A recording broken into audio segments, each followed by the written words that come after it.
హల్లెలూయా హల్లెలూయా. Mark సువార్తలు అంటాడు అక్కడ 7:19 అంటాడు, నీ హృదయములో ఉంది, బయట లేదు. అది బయట ఎందుకంటే నీళ్లు పోసుకుంటే పైన మురికిపోయింది, కానీ మరి లోపల ఉండిద్ది మురికి. ఆ మురికిని అంటాడు అక్కడ. ఆ మురికి గురించి రాసింది చూడండి అక్కడ, మార్కు సువార్త 7:19. అది వారి హృదయంలో ప్రవేశింపక కడుపులోనికి ప్రవేశించి బహిర్భూమిలోకి విడవబడును.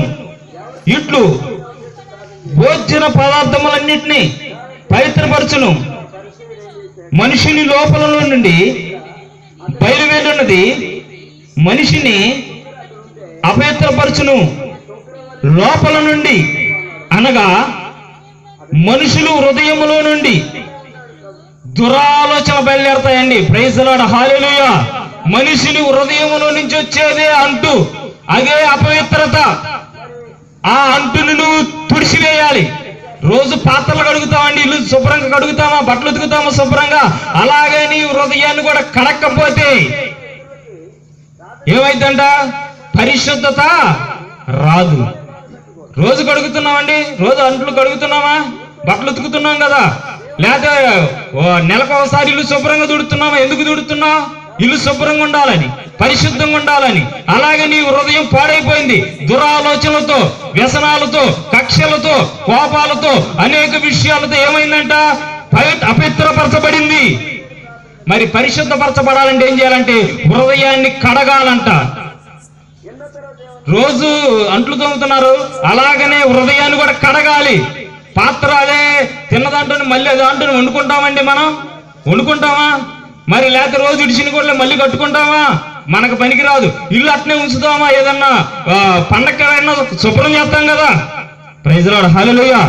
ఈ రోజు నీ హృదయం శుభ్రపరచబడాలి, పరిశుద్ధపరచబడాలి. హృదయము నీ మనసు పూర్తిగా ఉండాలి. అందుకనే ప్రయాసపడి భారం మోస్తున్న సమస్త జనులారా నా దగ్గర రండి, నా దగ్గర విశ్రాంతి ఉంది. ఎందుకు ఎన్ని పెట్టుకొని నువ్వు విశ్రాంతి లేకుండా ఉంటావు? నీ హృదయం పరిశుద్ధ పరిస్థితి, ప్రశాంతంగా ఉంటావు, శాంతిగా ఉంటావు, నువ్వు అనుకున్న కార్యం జరిగిద్ది. ప్రైజ్ ది లార్డ్, హల్లెలూయా. అప్పుడు నువ్వు పరిశుద్ధపడ్డట్టు, అప్పుడు పరిశుద్ధాత్ముడు నీలోకి వచ్చి అనేక కార్యాలు చేస్తారండి.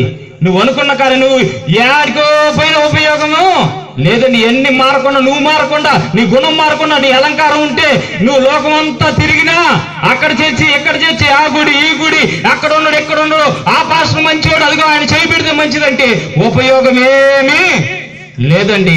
నీలోనే ఉంది ఆ వెలుగు. ప్రైజ్ ది లార్డ్, హల్లెలూయా. నీలోకి ఈరోజు పరిశుద్ధాత్ముడు రావాలంటే నీ హృదయాన్ని కడగబడాలి, పవిత్రపరచబడాలి, పరిశుద్ధపరచబడాలి. ప్రైజ్ ది లార్డ్, హల్లెలూయా. అప్పుడు నీ హృదయము తేలికైపోద్ది, ప్రశాంతంగా ఉంటావు. పరిశుద్ధాత్ముడు నీలోకి వచ్చి నువ్వు అనుకున్న కార్యము ఎందుకు చేయడం? చేయరా? నమ్మకం లేదండి, నమ్మకం లేదా? అందుకని ఎక్కడో నేను ఏడున్నానన్నాడు దేవుడు. ప్రతి ఒక్కరిలోనూ ఉన్నానన్నాడు, ప్రపంచం అంతా ఉన్నానన్నాడు. నువ్వు ఏడికని ఉరుకుతావు? ఏట్లోకి పోతావా? లేకపోతే మంచి గుడికనికి పోతావు? లేదా కొంతమంది గుడిని చూస్తారు బాగా టైల్స్ తో, ఇలా ప్రశాంతంగా ఉంది అంటావు. ఈ హృదయంలో ఎన్ని పెట్టుకొని నీకు ఎలాగుండిద్ది? ప్రైజ్ ది లార్డ్, హల్లెలూయా హల్లెలూయా. అందుకని నీ హృదయము పరిశుద్ధ పరిస్థితి. ఇప్పుడే నీ పరిశుద్ధాత్ముడు నీలోకి వచ్చి కార్యాలు చేయడానికి సిద్ధంగా ఉన్నాడండి. ప్రైజ్ ది లార్డ్, హల్లెలూయా హల్లెలూయా. అందుకని మనం మొదటిగా దేవుణ్ణి కోరుకోవాలి, ఆయన పరిశుద్ధత కోరుకోవాలి.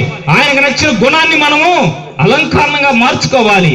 ఆయన నచ్చినట్టు వెలుగుగా నువ్వు ఉండాలండి.